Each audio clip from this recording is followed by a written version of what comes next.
Hello everybody, this is Timo from ChinaMobileMag, and today I'm going to give you a review of the Doogee DG800.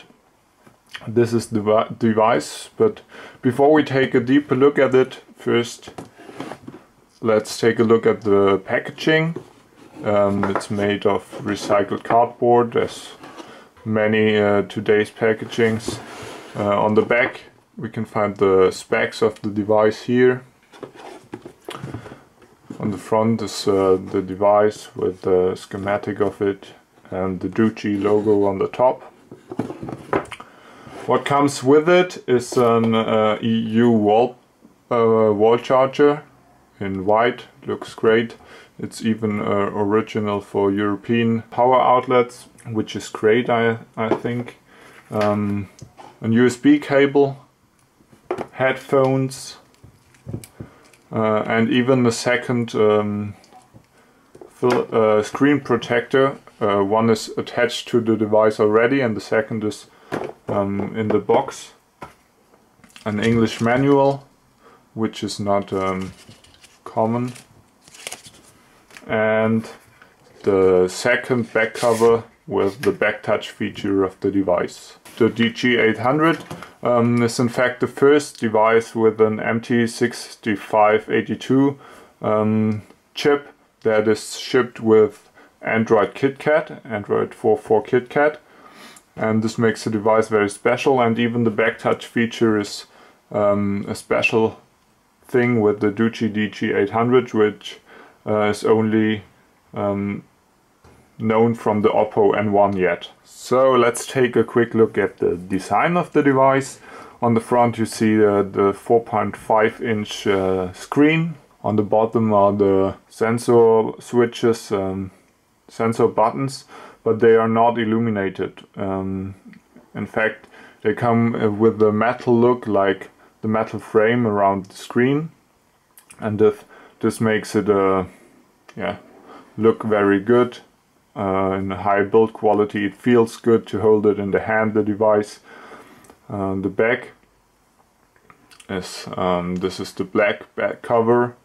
It looks also quite good. It makes fun to hold. It's soft and a bit dull, if you see it, so it don't slips through your hands, even if you have a little slippery fingers. On the top left you have the camera and the LED flash. On the sides, on the right side is the power button, and on the left side are the volume switch up and down. This is again the metal detail here. And on the top you have the 3.5mm headphone jack and a micro USB connector to charge and to connect the device to a PC. If we change the back cover to the white one, then the design changes a bit, sadly. As you can see, it don't look that good like the black one. It looks a bit cheap. It's it's slippery and makes even crazy noise. I don't know if you can hear it on the camera, but it feels cheap and not that as well as the black one. It doesn't look that good laying on the table, and the back frame around the back touch thing here is not that nice. So this is one argument to not use this white cover. The second one is the back touch feature itself. I will tell you something about this later. So the first feature of the device I will focus on is the screen. It's 4.5 inches, as I said before, and also the resolution is not that high. It makes fun to use it. You don't see really pixels on it, only if you go, even if you go very near. Let's see if the camera can catch this. I don't think so, but even with your eyes you can't see single pixels. It works with videos, photos, everything's clear, and the colors are good, contrast is high, so it makes fun to use the device in every case. The bad thing about the screen is the touch screen itself. If you are, for example, in the browser and you know the pinch to zoom gesture, yes, it works if you pinch your fingers across the screen, but if you have them in a line, in a horizontal line, it doesn't work. So that's very sad. This way it works, this way not.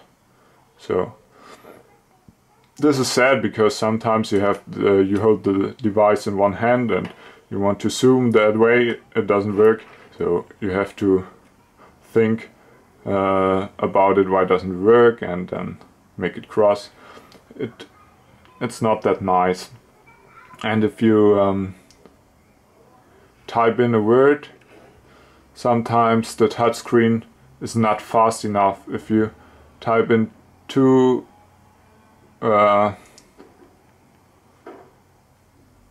letters fast, then it doesn't realize that you made two touches.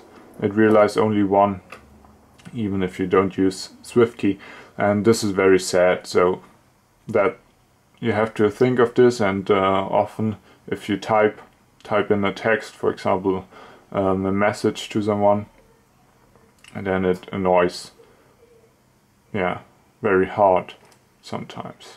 To tell you something about the performance of the device, I will show you some benchmark results of the Doogee DG800. Oh, that was the wrong one. I wanted to start with the Antutu benchmark. Here it's initializing. It says 17,934 points. If we click on ranking, then we see here it's more than the Redmi of Xiaomi, but yeah, less than the Note 2. It's estimated like the S3, Samsung Galaxy S3. Yes, it's the same like the Samsung device. Device info. To have a quick overview, it's a Doogee DG800 with Android 4.4.2 and MT6582, as I mentioned before, Mali 400, 13 megapixels camera, 1 GB RAM, quad core, and the front camera has 8 megapixels, and here are the sensors that are supported. No big deal, as nearly every phone. The next benchmark is the Velamo benchmark. Here we have 1,673 points in the browser test, HTML5, 1,212 points in multi-core test, and 678 points in metal test. One thing is the 3D mark. Here are the results. In the unlimited test, it got 2,862 points. In the extreme test, 2,118, and in the Ice Storm 720p test, 3,233, which is yeah, quite average, or it's okay. You can feel it if you use the device. It's really good performance.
So let's take a look at the system and the key features of the device, of the Doogee DG800.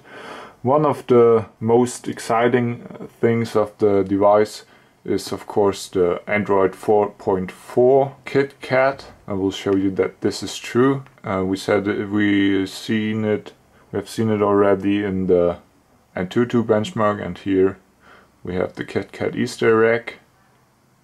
So you can see Android 4.4.2. What is really sad about the system is that you can't manage, for example, your home screens. You only have these 5 screens. You can't add more or erase one or change the standard home screen. It's always in the middle. You can't customize your settings. You can't have your settings already here in the notification bar. You can't change your unlock ring or have different actions set here in the unlock thing. You only have off-screen gestures, and this is really sad. So this is what Android makes a special system, and this is failed here. But what is nice on Android 4.4, it's really fluent. You don't have lags or something else. It's fast, stable. I didn't have any force closes or system shutdowns. So this is really nice on the device. The next thing is the back touch feature, which is probably the most special thing about this device.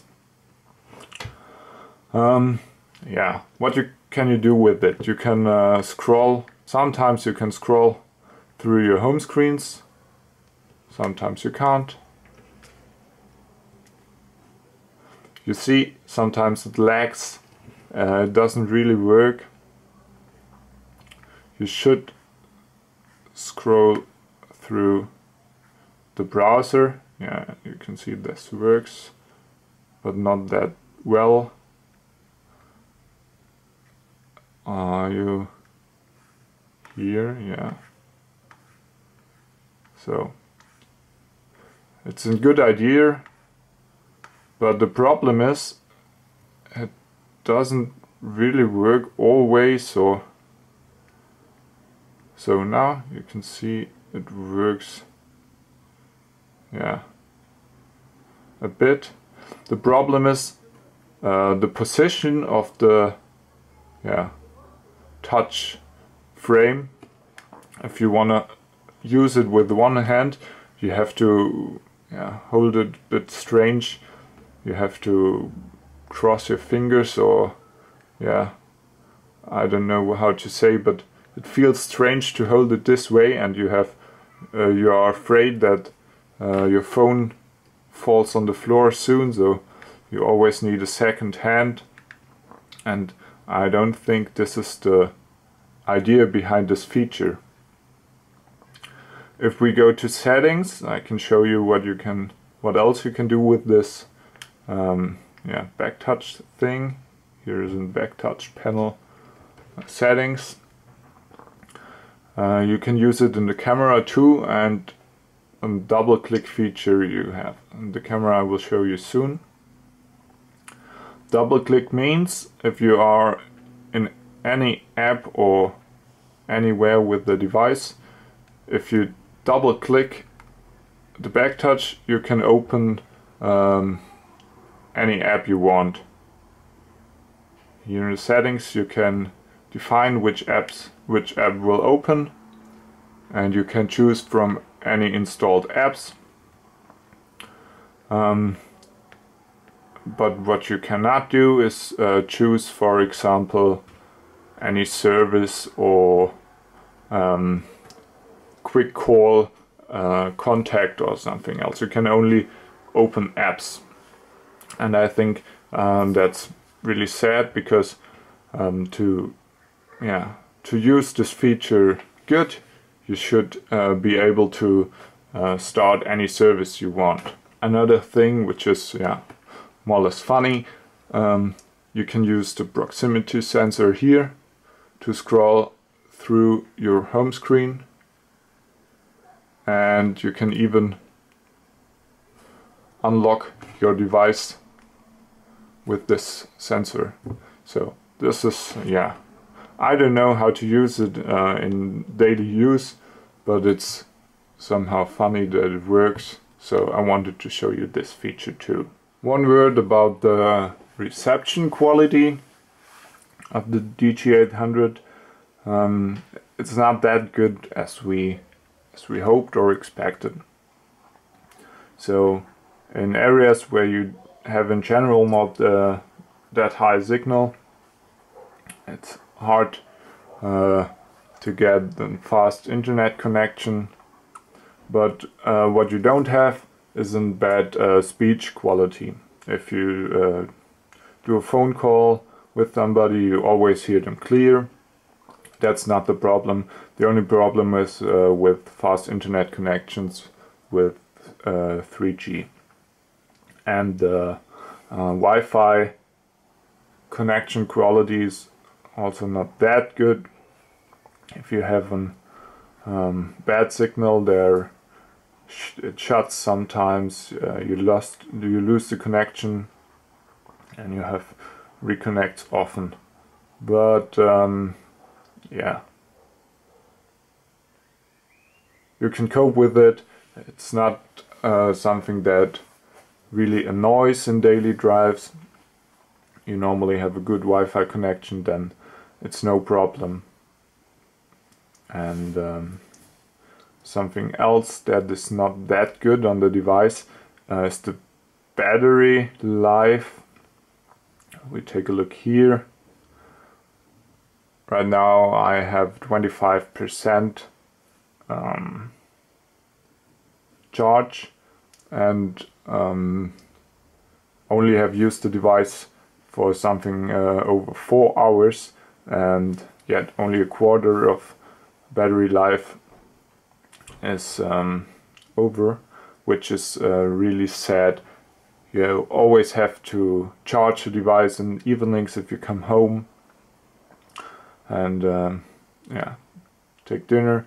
Then you have to charge your device. You can't use it the whole day and go out in the evenings and want to use the device. You always have to use an external battery or charge the device for a few hours before. That's really sad and probably the most annoying thing about the device.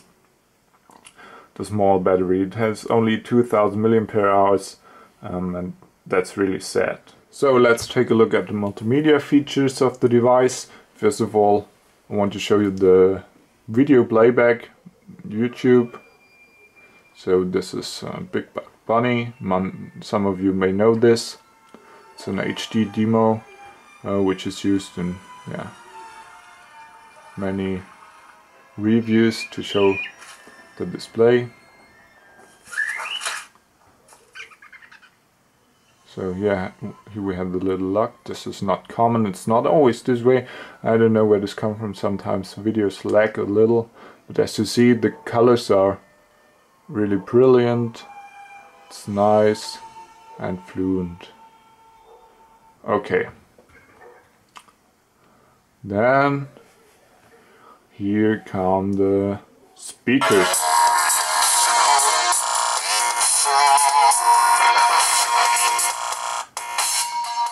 This may be a little too loud.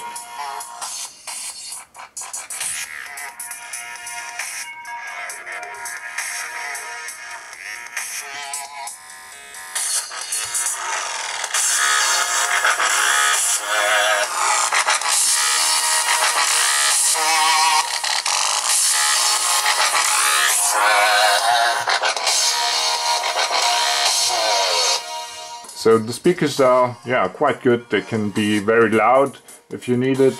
You can watch videos and clips on the internet, very good with it. You can even listen to your favorite songs and show them to friends.